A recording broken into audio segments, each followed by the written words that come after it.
বাংলাদেশেরও মাটির গন্ধে ভরিয়াছে সারা মন।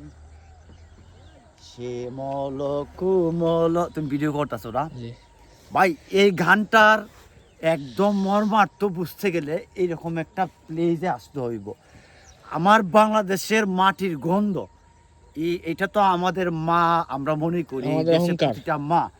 আর এই সৌন্দর্য আমার মার সৌন্দর্যের ইয়ে করে দেখেন, এটা একটা শাপলা বিল, সামনে বিস্তীর্ণ ধান জমি, আর পিছন দিয়ে সকালে সূর্য উঠতেছে। এই জায়গাতে একটা গানে মনে হয় ধন্যে ধান্য পুষ্পে ভরা। ওই যে একজন ব্লগার ভাই আসছে। ভাই আপনি কোথা থেকে আসছেন?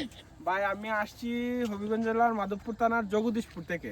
আচ্ছা আচ্ছা আচ্ছা, ও আপনি ব্লগ করতেছেন? জি ভাই, আমি একটা ছোটখাটো ব্লগ করতেছি। আপনি ব্লগ করে একটু কাইন্ডলি আমাদের একটু দেখাইবেন কিভাবে ব্লগ করে। আমরা একজন ব্লগার পাইছি, ওনার ব্লগটা সারার পরে ওনার কাছ থেকে আমরা শিখবো কিভাবে ব্লগ করে। আসলে ভাই ব্লগ বলতে কোনো কিছু নাই, ভিডিও করাটাই হচ্ছে কি ব্লগ। আপনার চিত্রগুলো কি সুন্দর। এই যে আমার বড় ভাই ব্লগ করতেছে, মানে এত সুন্দর দৃশ্য, এটা অভিভূত। ঠিক আছে ভাই, থ্যাংক ইউ।